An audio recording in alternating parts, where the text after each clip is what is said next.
You sure? Yep. This is your 2-poem warning. That means I got 2 left in me. Yeah, so I've heard 2 references to Icarus tonight. So third time's poetry works in threes, like comedy, I guess. That's tragedy. That's tragedy works in threes? Yeah. Well, this poem is kind of tragic. It's called Icarus. It also starts with an epigraph. Was Daedalus really stricken with grief when Icarus fell into the sea, or just disappointed by the design failure? Alison Bechtel.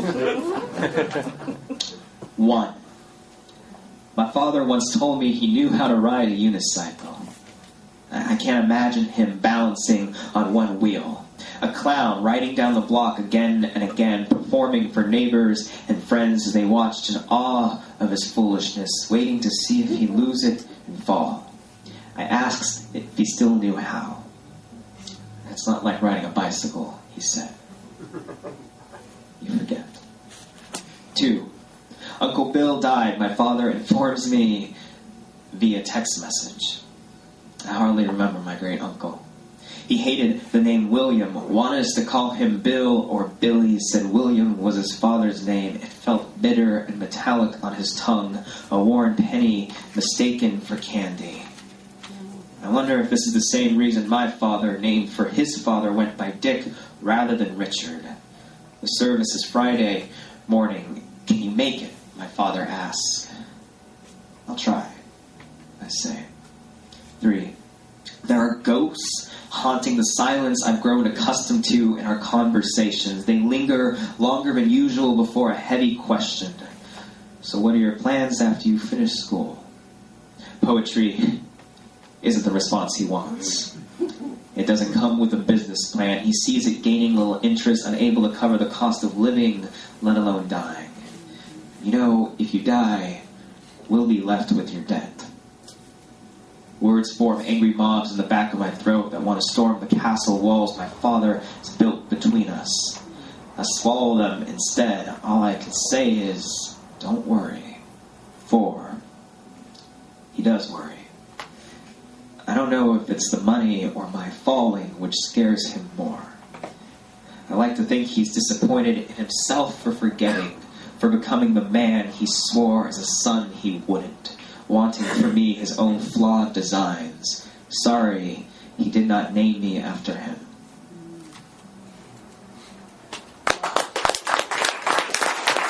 Thank you very much. You guys have been a great audience. This is my last poem. The title of my book, published by Moontide Press, is called What We Ache For. It actually was released a year ago yesterday. I posted a fun little Facebook status update thanking everybody who's ever come to a reading, bought my book, bought my CD, or just left a nice note saying I didn't suck. So it's kind of cool to be reading tonight, kind of honoring what was a year ago happened. That made no sense. My poem English. Alright, that made no sense either. Alright, and it's also, this is the poem where the title of the book comes from, What We Ache For.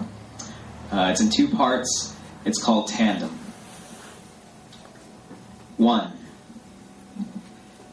As a kid, I was afraid to ride a bicycle, puzzled by its strange mechanics, confused how one stayed balanced on only 2 thin rubber wheels in motion. I decided to leave it to the schoolyard daredevils. Walking was fine for me. But with the sucker punch of puberty, my guts were wound with enough messy bravery to finally learn how, so I could slip out of the night with friends and TP the houses of all the girls we liked. We tossed the rolls high over our heads like hand grenades, spreading toilet paper as if it were the lining of our own hearts, as if we were skywriting love notes against the canvas of midnight. Rushing home after our confessions, we were champions on 10 speeds, free of words we'd wanted to say but hadn't yet developed language for. I was most alive, though, pedaling towards the girls, appreciating how far I came to understand the balance of it all, certain it was something I needed to know. I could feel it in the way my muscles ached. 2. On our first date, You tell me how solitude grew to fit you well. How if a straitjacket is worn long enough, it can become a favorite winter coat. 2 months later, you tell me a different story. The beach, your sisters and their boyfriends, 2 rented tandem bikes, and a cruiser left for you that was more torture device than bicycle. It pulled a confession from your chest.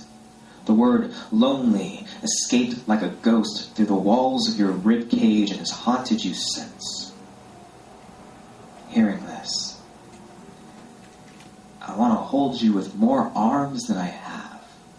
Loot a prosthetic limbs factory just to octopus hug you when I whisper. Your beautiful autonomy makes single-cell organisms jealous, but eventually even they learn to split in 2. What I don't say is this. I hope your heart divides. I hope I'm around to see its stunning symmetry, maybe feel the weight of it rest in my palm long enough to memorize its friction. That kind of confession, there's no language for. So we sit silent, my eyes promising I'll ride tandem bike marathons with you, and yours answering back. This is what we ached for. Thank you very much. And this poem starts with an epigraph. What we are practicing is suffering, which everybody practices, but strangely, few of us grow graceful in. Tony Hoagland. It looks impossible. Flesh pressed against 1,000 reasons to hurt. Don't fool yourself into thinking this. It's not magic. Just pressure divided across a body. Go slow. Ease onto the bed with purpose. Know what it is you suffer for, then ask your nerve endings to stretch over rows of tiny, sharp reminders. You may fear they will sink inches deep, but the surface tension of each being so close together will keep skin from breaking. But to grow graceful at it, you must practice. Rehearse. Let it become a dance, a soft waltz.